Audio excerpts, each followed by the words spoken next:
পুস্তকৰ 23 অধ্যায়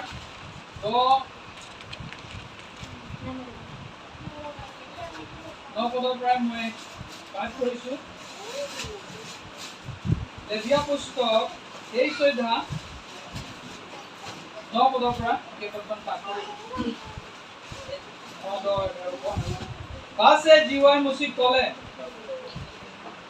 তুমি ইজৰাইলৰ সন্তানবিলাকক কোৱা, মই তোমালোকক যি দেশ দিম, সেই দেশত তোমালোকে যেতিয়া তাত শস্য লাবা, তেতিয়া তোমালোকে দোৱা শস্যৰ আগভাগ বুলি এডাঙুৰি পুৰোহিতৰ গুৰিলৈ আনিবা। তোমালোক গ্ৰহণ হ'বৰ নিমিত্তে তেওঁ জিহুৱাৰ আগত সেই ডাঙৰি ঢুলাব। বিশ্ৰাম বাৰৰ পাছদিনা তোমালোকে তাক ঢুলাব। Praise the Lord, praise the Lord. এয়া আমি ইয়াতে চালো যি প্ৰথম শস্য দাব, প্ৰথম শস্য ঘৰলৈ আনিব, আৰু তাৰ পূৰ্বে যি কৰা বিধি, যি নিয়ম কৰা হৈছিল পুৰণি নিয়মত, আৰু সেই নিয়মটোৱে আমি আজিও কৰি আছো যে নতুন খোৱা পৰ্ব। আমি পথাৰৰ পৰা শস্যখিনি আহিছোঁ, আনি ঈশ্বৰৰ নামত প্ৰাৰ্থনা কৰি সেই নতুন শস্য আজিৰ পৰা খাবৰ কাৰণে আজি আমি আৰম্ভ কৰিবলৈ গৈ আছোঁ। গতিকে আজি এই মণ্ডলীয়ে যি কাৰ্যসূচী লৈছে, এই কাৰ্যসূচী মানুহে বনোৱা কাৰ্যসূচী নহয়, মানুহে কৰা বিধি নহয়, কিন্তু ঈশ্বৰে বনোৱা বিধি হয়। Praise the lord. গতিকে আহক আমি দেখিছোঁ যে ঈশ্বৰে নিজেই মুচিক কৈছে, পাছে জিহুৱাই মুচিক ক'লে, মুচিক যিমান বিধি আছে, 613টা যি আজ্ঞাবিলাক আছে, আজ্ঞাবিলাক মুচিয়ে ঈশ্বৰৰ পৰা আনিলে, অৰ্থাৎ ঈশ্বৰে মুচিক দিলে কি কৰিব লাগে, কেনেকৈ কৰিব লাগে, কিমান দিনৰ কাৰণে কৰিব লাগে, সেই সকলো বিধিখিনি আমি মুচিৰ জৰিয়তে আমি পাইছোঁ। আৰু ইয়াতে ইজৰাইলৰ লোকবিলাকক সেইখিনি কৰিবৰ কাৰণে শাস্ত্ৰত ইতিমধ্যে পঢ়িলোঁ, আমি দেখিলোঁ তেওঁ এইদৰে কৰিবৰ কাৰণে কৈছিলে। যাতে কৈছে, তুমি ইজৰাইলৰ সন্তানবিলাকক কোৱা, মই তোমালোকক যি দেশ দিম, সেই দেশত তোমালোকে যেতিয়া তাত শস্য দাবা, তেতিয়া তোমালোকে দোৱা শস্যৰ আগভাগ বুলি এডাঙুৰি পুৰোহিতৰ গুৰিলৈ আনিবা বুলি কৈছে। আৰু হয়তো আজি মণ্ডলীৰ বিশ্বাসী পৰিয়ালবিলাকে তেওঁবিলাকে খেতি কৰিছিলে, আৰু খেতি কৰি তেওঁবিলাকে পথাৰৰ পৰা সেই শস্য ঘৰলৈ আনিলে, আৰু ঘৰলৈ অনাৰ পাছতে এইদৰে খোৱাৰ পৰ্ব যি তেওঁবিলাকে আয়োজন কৰিছে, এয়া বিধি অনুসাৰে কৰি আছে। Praise the lord. মোৰ প্ৰিয়সকল, আমি এই শস্য বিষয়ে আমি দেখিলোঁ, আৰু আজি বিশেষকৈ যি খোৱাৰ পৰ্ব হয়, এই বাক্যটি মই পঢ়িলোঁ। কিন্তু আটাইতকৈ ডাঙৰ কথা, প্ৰভু যীশু খ্ৰীষ্ট আমাৰ জীৱনত আগস্থান বিচাৰি আছে। আগস্থান মানে প্ৰথম ফল। যেনেকৈ আমি ঈশ্বৰক দিবৰ কাৰণে আমি এটা বিধি চালোঁ, ঠিক তেনেদৰে আমাৰ জীৱনত প্ৰথম স্থান প্ৰভু যীশু খ্ৰীষ্টক দিবৰ কাৰণে আমি তৈয়াৰ হ'ব লাগিব। আমাৰ জীৱনৰ প্ৰথম যিটো স্থান, আমি ফাৰ্ষ্ট প্লেচ আমাৰ জীৱনত আমি কাক দি আছোঁ, আজি এটা ডাঙৰ প্ৰশ্ন। যদি আমি বাইবেল মেলি চাওঁ, তেতিয়াহ'লে লুকৰ পুস্তকত আমি যাব লাগিব। লুক 14 অধ্যায়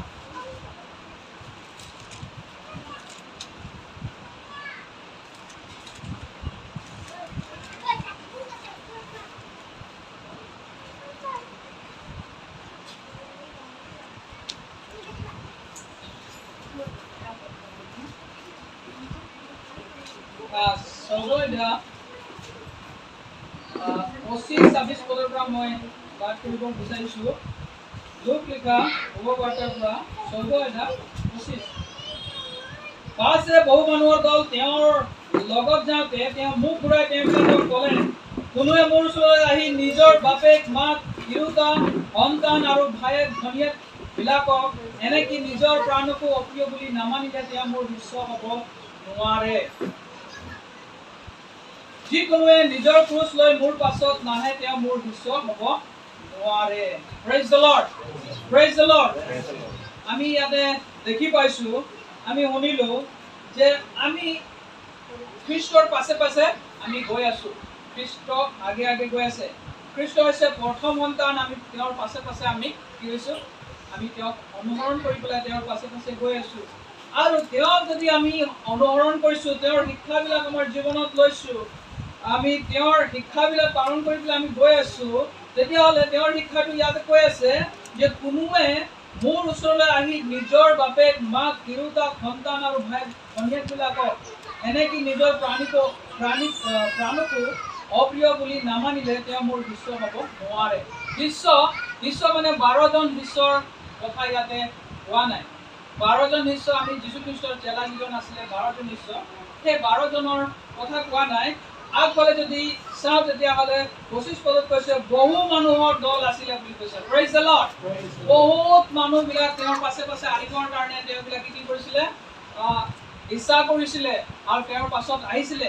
কিন্তু তেওঁবিলাকক ক্লিয়াৰলি তেওঁবিলাকক ক'লে, কি ক'লে, যিবিলাকে মোৰ ওচৰলৈ আহিব বিচাৰিছে, যিবিলাকে মোৰ শিষ্য হ'ব বিচাৰিছে, যিবিলাকে মোৰ অনুসৰণ কৰিব বিচাৰিছে, মোৰ শিক্ষাবিলাক পালন কৰিব বিচাৰিছে, তেওঁবিলাকৰ জীৱনত মোতকৈ আৰু কোনো মানে প্ৰিয় থাকিব নালাগে বুলি কৈছে।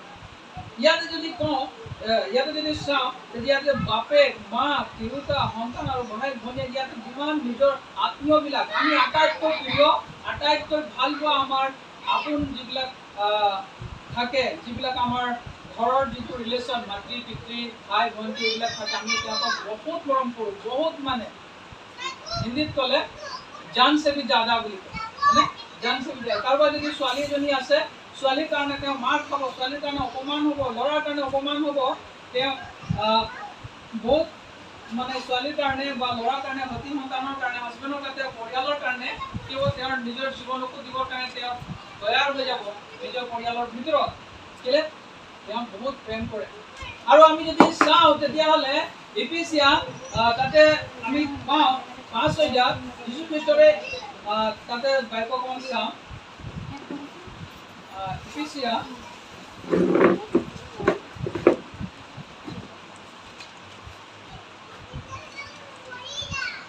6 আমি পঢ়িম। 6:2 পদ ইয়াতে কৈছে, নিজৰ পিতৃ মাতৃক সন্মান কৰাতেহে তোমালোকৰ কল্যাণ হ'ব আৰু দেশত দীৰ্ঘ আয়ু হ'ব। Praise the lord. ইয়াত কেনেকুৱা কথা ক'ল চব, ইয়াতে আমি চালো খন্তেক সময় আগতে মই পঢ়িলো যে যীশুখ্ৰীষ্ট কৈ আছে, যীশুখ্ৰীষ্টৰ বিশ্ব হ'বৰ কাৰণে, যীশুখ্ৰীষ্টৰ চেলা হ'বৰ কাৰণে, যীশুখ্ৰীষ্টৰ অনুসৰণ কৰিবৰ কাৰণে তেওঁ কৈছে যে পিতৃ মাতৃ তথা ভাই ভনী যিমান সম্বন্ধ আছে তেওঁবিলাকক এৰিবলৈ কৈছে বা তেওঁতকৈ অপ্ৰিয় মানিব কৈ আছে। কিন্তু আৰু এটা পদত চাই আছো যে আমি যীশুখ্ৰীষ্ট অৰ্থাৎ ঈশ্বৰৰ বাক্যতে কৈ আছে যে পিতৃ মাতৃক সন্মান কৰা বুলি কৈছে, পিতৃ মাতৃক সন্মান কৰা বুলি আমি দেখি আছো।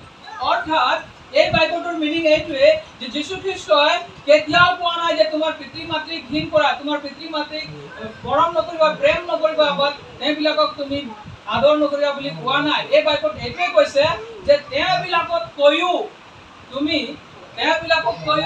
প্ৰথম স্থান তোমাৰ জীৱনত যীশুখ্ৰীষ্ট হ'ব লাগিব। Praise the lord. মোৰ ভাষাত কৈও প্ৰথম যীশুখ্ৰীষ্ট মোৰ জীৱনত হ'ব লাগিব। ফাৰ্ষ্ট প্ৰায়ৰিটি আমাৰ জীৱনত আমি প্ৰথম স্থানটো যীশুখ্ৰীষ্টক দিব লাগিব। তাৰ পাছত মোৰ হাজবেণ্ড, মোৰ ৱাইফ, মোৰ ল'ৰা, মোৰ ছোৱালী, মোৰ যিকোনো। আপুনি যদি ভাবি থাকিব যে মোৰ ল'ৰাজনৰ বিষয়ে কিছুমান যদি ভাবি থাকে আৰু ল'ৰা ছোৱালীৰ কথাক লৈ পেলাই তেওঁ খ্ৰীষ্টক অনুসৰণ কৰিব নোৱাৰিব। বাইবেলত আমি পাওঁ যীশুখ্ৰীষ্টৰ পাছে পাছে এজন ব্যক্তি আহিবলৈ বিচাৰিছিলে, কিন্তু যীশুখ্ৰীষ্টক তেওঁ ক'লে, যীশুখ্ৰীষ্টক আহা মোৰ পাছে পাছে বুলি যীশুখ্ৰীষ্ট যেতিয়া কোৱা তেওঁ ক'লে যে ৰ'ব, মই মোৰ মাতৃ আৰু পিতৃক মই বাই দি আহোঁ, মই বিদায় লৈ আহোঁ, মই তেওঁবিলাকৰ ওচৰলৈ এবাৰ গৈ আহোঁ। তেওঁ ক'লে, তেওঁ ঘূৰি পিছফালে চালে। ইয়াৰ অৰ্থ এই যে যদি আপুনি আপোনাৰ নিজৰ পিতৃ মাতৃক, নিজৰ পৰিয়ালক যদি আপুনি চাই আছে, তেওঁবিলাকলৈ আপুনি প্ৰীতি ৰাখি আছে, তেতিয়াহ'লে কেতিয়াও আপুনি যীশুখ্ৰীষ্টক প্ৰীতি ৰাখিব নোৱাৰিব। মোৰ প্ৰিয়সকল, ইয়াৰ অৰ্থ এই যে আপুনি আৰু মই যীশুখ্ৰীষ্টক সৰ্বপ্ৰথমে আমাৰ স্থানত, আমাৰ হৃদয়ত আমি স্থান দিব লাগিব। তাৰ পাছতহে আমাৰ নেক্সট ৰিলেশ্যনশ্বিপ আহে বা নেক্সট সম্বন্ধবিলাক আমাৰ জীৱনত আহে। মোৰ প্ৰিয়সকল, ইয়াতে বহুত ডাঙৰ কথা কৈছে। লোক লিখা শুভবাৰ্তাত 14:25-26 পদত আমি ইয়াতে দেখিলোঁ যে যিকোনোৱে যদি যীশুখ্ৰীষ্টৰ শিষ্য হ'ব বিচাৰিছে, তেওঁ হ'লে নিজৰ প্ৰাণকো কৰিব লাগিব, অপ্ৰিয় মানিব লাগিব। অপ্ৰিয় মানে আমি সময়মতে যীশু খ্ৰীষ্টৰ কাৰণে আমাৰ প্ৰাণটো ত্যাগ দিবৰ কাৰণে আমি আমাৰ জীৱনকো তুচ্ছ কৰিবৰ কাৰণে আমি প্ৰস্তুত হৈ থাকিব লাগিব। আমাৰ যদি জীৱনত এনেকুৱা সময় আহিব, আপোনালোকে পাচনি কৰ্ম 5:41 পদত চাব, কিছুমান বিশ্বাসীবিলাক আছিলে আৰু সেই বিশ্বাসীবিলাকক মহাসভাত তেওঁলোকে থিয় হ'ব লগা হ'ল আৰু তেওঁবিলাকক কি কৰিলে? আঘাত কৰিলে বুলি ইয়াতে পাইছোঁ। পঢ়িব যদি পাইছে পঢ়িব, পাচনি কৰ্ম 5:40 পদৰ পৰা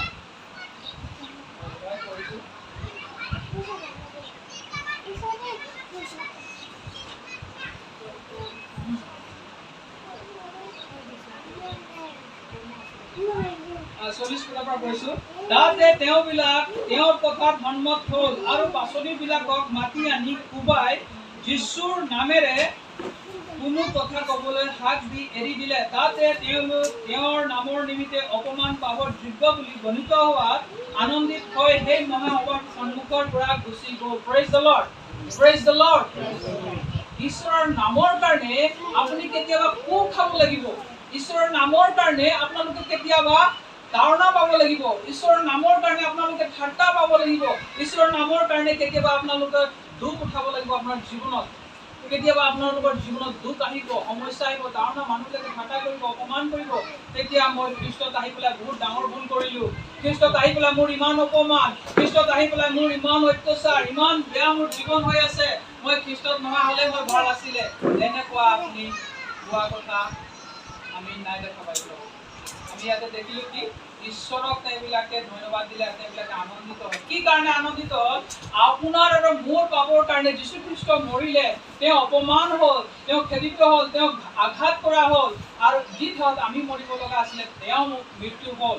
মোৰ প্ৰিয়সকল, যি মৃত্যু যীশু খ্ৰীষ্টই কৰিলে সেই মৃত্যু তেওঁৰ নাছিলে, কিন্তু আমাৰহে আছিলে। আমিহে পাপ কৰাৰ কাৰণে তেওঁ কালভাৰী ক্ৰুচত মৃত্যু হ'ব লগা হ'ল। গতিকে যি শাস্তি তেওঁ পাইছে, সেই শাস্তি যদি অকমান যদি আমাৰ জীৱনত আমি পাওঁ, তেতিয়া আমি ধন্য ব্যক্তি বুলি হ'ব লাগিব। Praise the lord. কাৰণ বাইবেলত কৈছে, মথি লিখা 5:12 পদত যদি আমি চাওঁ, তেতিয়াহ'লে মই বেছি দীঘলীয়া নকওঁ, খানা তৈয়াৰ হৈ আছে, আপোনালোকে হতাশ নহ'ব। 5:12 পদত আমি পঢ়িম। এতিয়া মই 10 পদৰ পৰা পঢ়ি দিছোঁ। ইয়াতে কৈছে, ধাৰ্মিকতাৰ কাৰণে তাৰণা পোৱাবিলাক ধন্য, কিয়নো স্বৰ্গৰ ৰাজ্য তেওঁবিলাকৰ। Praise the lord. আমি স্বৰ্গৰ ৰাজ্যৰ যাত্ৰী হয় আৰু স্বৰ্গৰ ৰাজ্যৰ যাত্ৰী হোৱা হেতুকে আমি যেতিয়া এই যাত্ৰাত, আত্মিক যাত্ৰাত আমি থাকিম, আমি তাৰণা পাম। আমি গালি, হপনি, কাজিয়া, এইবিলাক বেয়া কথা, মানুহে খুব কথা ক'ব, মিছাকে সাক্ষ্য ক'ব। ইয়াতে কৈছে, যেতিয়া মানুহবিলাকে মোৰ কাৰণে তোমালোকক নিন্দা আৰু তাৰণা কৰিব আৰু তোমালোকৰ সৈতে মিছাকৈ সকলো প্ৰকাৰৰ কুকথা ক'ব, তেতিয়া তোমালোক ধন্য, আনন্দ কৰা আৰু উল্লাসিত হোৱা, কিয়নো স্বৰ্গত তোমালোকৰ পুৰস্কাৰ অধিক আছে। কাৰণ তোমালোকৰ পূৰ্বে যি ভাৱবাদীসকল আছিল, তেওঁবিলাককো মানুহবিলাকে সেইদৰে তাৰণা কৰিছিল। Praise the Lord. You are not the first person. আপোনালোকে প্ৰথম মানুহ নহয় যিজনক মানুহে অত্যাচাৰ কৰি আছে, তাৰণা কৰি আছে, দুখ দি আছে, মিছা সাক্ষ্য কৈছে, কুকথা কৈছে। আপুনি প্ৰথম মানুহ নহয় খ্ৰীষ্টক বিশ্বাস কৰা মানুহ। বহু লোকবিলাকে, হাজাৰ হাজাৰ মানুহবিলাকে যিহুদীবিলাকক হতুৱাই তেওঁবিলাকক তাৰণা কৰা হৈছিল। শিলৰ মাজত চাৰিওফালে ৱাল, তাত বিশ্বাসীবিলাকক সোমাই দিয়া হৈছিল আৰু বাঘ এৰি দিছিলে। হিষ্ট্ৰী পঢ়িলে আমি পাওঁ, বাঘ সিংহবিলাক এৰি দিছিলে, তেওঁবিলাকে আঁচুৰি মেলি বহুতক মৃত্যু কৰিলে। এনেকুৱা বহুত খ্ৰীষ্ট লোকবিলাকক অতীতৰ পৰা অত্যাচাৰ কৰি অহা হৈ আছে। যীশু খ্ৰীষ্টৰ 12জন শিষ্যক বিভিন্ন ধৰণে তেওঁবিলাকক মৃত্যুবৰণ কৰিলে, শাস্তি দিলে। মোৰ প্ৰিয়সকল, আজি এই বাইকত মই এটাই কথা ক'ব বিচাৰিছোঁ, যিমান সমস্যা আহিলেও, যিমান কষ্ট আহিলেও, যিমান বিপদ আহিলেও, খ্ৰীষ্টক আপোনাৰ জীৱনত একবাৰ ইয়াতে যদি হৃদয়ত বহাই ল'ব, কোনো মানুহে সেই ঠাইৰ পৰা তেওঁক উলিয়াব নোৱাৰিব। Praise the lord. কোনো উলিয়াব নোৱাৰিব। সমস্যা বাইবেলত কৈছে, মোৰ প্ৰেমৰ পৰা তোমাক কোনেও ওলাব নোৱাৰে বুলি কৈছে, হয় নাই দাদা? কৈছে মোৰ প্ৰেমৰ পৰা তোমাক কোনেও কাঢ়ি ল'ব নোৱাৰে বুলি কৈছে। গতিকে প্ৰভু যীশু খ্ৰীষ্টই আপোনালোকক প্ৰেম কৰে আৰু প্ৰেম কৰাৰ কাৰণে তেওঁ স্বৰ্গৰ সিংহাসন এৰি পেলাই, স্বৰ্গৰ ঠাই এৰি পেলাই, মানৱ ৰূপ ধৰি পেলাই পৃথিৱীত আহিলে আপোনাক আৰু মোক বচাবৰ কাৰণে, কাৰণ তেওঁ আমাক প্ৰেম কৰে। যোহন লিখা 3:16 পদত কৈছে, কাৰণ ঈশ্বৰে জগতক ইমান প্ৰেম কৰিলে যে তেওঁৰ একমাত্ৰ পুত্ৰক দান কৰিলে, যাতে যিকোনো এটা বিশ্বাস কৰে তেওঁ নষ্ট নহয় কিন্তু অনন্ত জীৱন পায়। Praise the lord. আমি অনন্ত জীৱনৰ ভাগি হ'বৰ কাৰণে আমি এক আত্মিক যাত্ৰাত আছো। এই যাত্ৰাত আপোনালোকে বহুত ৰকমৰ ধাৰণা পাব, কষ্ট পাব, দুখ পাব, কিন্তু আপোনাৰ জীৱনত যীশু খ্ৰীষ্টক প্ৰথম স্থান দিব। আমি প্ৰথম স্থান দিবৰ কাৰণে আমি বহুত কষ্ট পাম, কিন্তু সেইটো আপুনি কৰিব লাগিব। আপুনি কৰিব লাগিব। আজি এই নখোৱা পৰ্বত আমি এটা বিধি পালন কৰি আছো, আৰু প্ৰথম ফল আমি কাটি আনি প্ৰথম ফল আমি ভোজ কৰিবৰ কাৰণে, আনন্দ কৰিবৰ কাৰণে, ফূৰ্তি কৰিবৰ কাৰণে আমি এয়া কৰিছো বিধি হিচাপে। কিন্তু মোৰ প্ৰিয়সকল, আমি জানি লোৱাটো বহুত আৱশ্যক যে আমাৰ জীৱনত প্ৰথম স্থান দিয়াটো আমাৰ অতি গুৰুত্বপূৰ্ণ, আৰু এইটোৱে হৈছে আমাৰ খ্ৰীষ্ট জীৱনৰ এটা বিষয়, ডাঙৰ বিষয়। আহক আমি সকলোৱে খ্ৰীষ্টক আমাৰ জীৱনত প্ৰথম স্থান দিওঁ, আৰু আমাৰ জীৱনৰ সকলো কাৰ্যবিলাক আমি কৰি আগুৱাই যাম, আৰু এদিন আমি সেই স্বৰ্গৰ যাত্ৰা কৰি আছো, সেই বৈকুণ্ঠ ধাম অৰ্থাৎ স্বৰ্গৰ ৰাজ্যত আমি অধিকাৰ পাম। Praise the lord, praise the lord. So মই বেছি দীঘলীয়া বাক্য নকওঁ, যাতে মই এক কৰিছোঁ, আৰু মই এটা বাক্য পাঠ কৰিম আপোনালোকৰ আগত। ঈশ্বৰৰ ইচ্ছা কি আপোনালোকৰ জীৱনত? আপোনালোকে কৃষ্ণলতীয়া, প্ৰথম কৃষ্ণলতীয়া 5:16 17-18 পদ পাঠ কৰি ইয়াতে কৈছে, সদায় আনন্দ কৰা, নিৰন্তৰে প্ৰাৰ্থনা কৰি থকা, সকলো বিষয়তে ধন্যবাদ কৰা, কিয়নো তোমালোকৰ প্ৰতি যীশু খ্ৰীষ্টত ঈশ্বৰৰ এই ইচ্ছা। Praise the lord, praise the lord. যীশু খ্ৰীষ্টত ঈশ্বৰৰ এই ইচ্ছা বুলি কৈছে। আমি যীশু খ্ৰীষ্টত যেতিয়া আছো, যীশু খ্ৰীষ্টক যেতিয়া গ্ৰহণ কৰিছো, যীশু খ্ৰীষ্টক যেতিয়া অনুসৰণ কৰি আগফালে গৈছো, তিনিটা কথা মনত ৰাখিব। ঈশ্বৰে আপোনাক কৰিবলৈ বিচাৰে, অৰ্থাৎ ঈশ্বৰৰ ইচ্ছাই যে আপুনি এইকেইটা কৰক। সদায় আনন্দ থাকিব, সদায়, এনি টাইম, অলৱেজ। পৌলে কৈছে ফিলিপিয়া 4:4 যে সদায় আনন্দ কৰা, পুনৰাই কওঁ তোমালোকে আনন্দ কৰিবা বুলি কৈছে। অৰ্থাৎ আনন্দ কৰাটো আমাৰ জীৱনত বহুত প্ৰয়োজন আছে। পৌল আৰু সিলাসে তেওঁবিলাকক কি কৰিলে? বহুত অত্যাচাৰ মাৰিলে।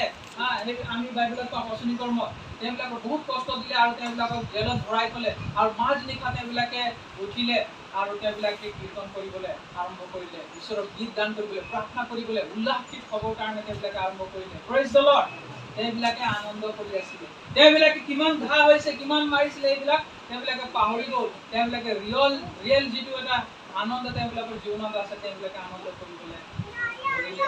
মোৰ প্ৰিয়সকল, আপোনাৰ জীৱনত যেতিয়া ঈশ্বৰৰ ৰিয়েল হেপিনেছ আপুনি পাই যাব, ঈশ্বৰৰ অভাৱ থাকিলেও, বেমাৰ থাকিলেও, দুখ থাকিলেও আপোনাৰ মুখটো সদায় হাঁহিমুখীয়া হৈ থাকিব।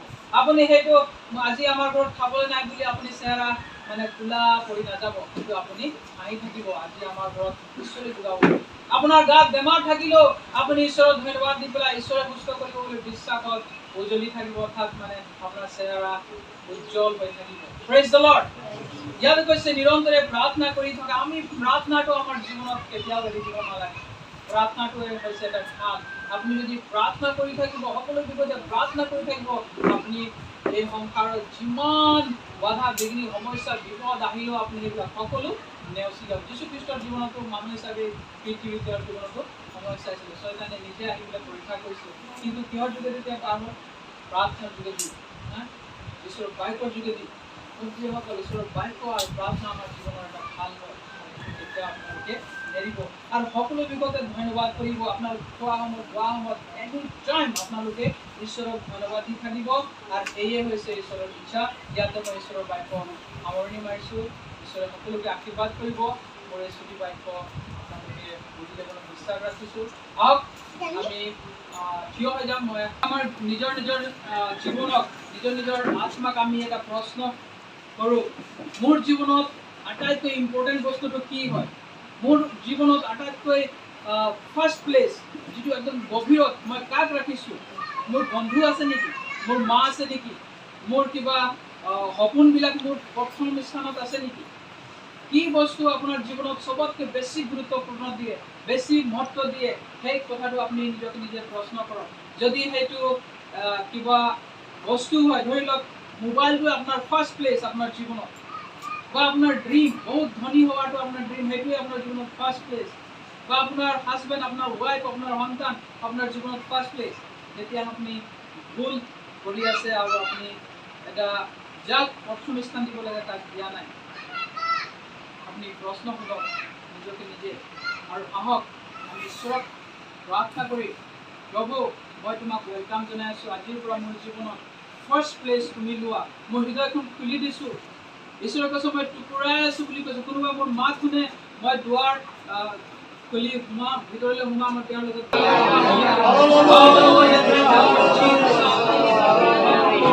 প্ৰভু আজিৰ দিনত প্ৰভু যীশু আমাৰ দিনত অনেক বিষয়বিলাক আছে, অনেক বিষয়বস্তুবিলাক যিবিলাক আমাৰ জীৱনত প্ৰথম স্থান লৈছে প্ৰভু। হয় প্ৰভু আমাৰ জীৱনত আমাৰ বন্ধু বান্ধৱীয়ে আমাৰ প্ৰথম স্থান লৈছে, হয় আমাৰ মাতৃবিলাক, হয় আমাৰ ল'ৰা ছোৱালীবিলাক, হয় আমাৰ বিভিন্ন যন্ত্ৰপাতিবিলাক আমাৰ জীৱনত খবৰবিলাক আমাৰ প্ৰথম স্থান লৈছে আমাৰ জীৱনত প্ৰভু।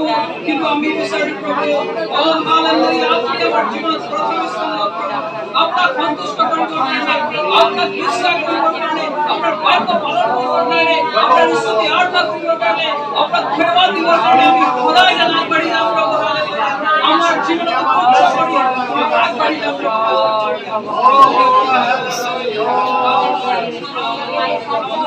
প্ৰভু তোমাৰ বাক্য যিমানে শুনি আছে প্ৰভু, প্ৰভু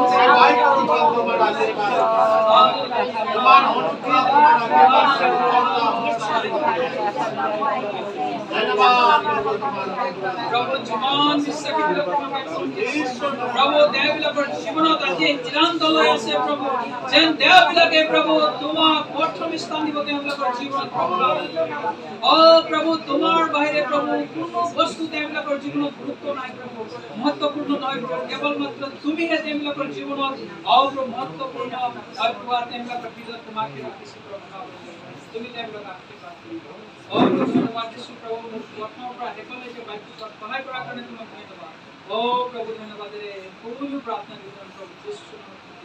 Amen. Praise the Lord. Praise the Lord. Praise the Lord.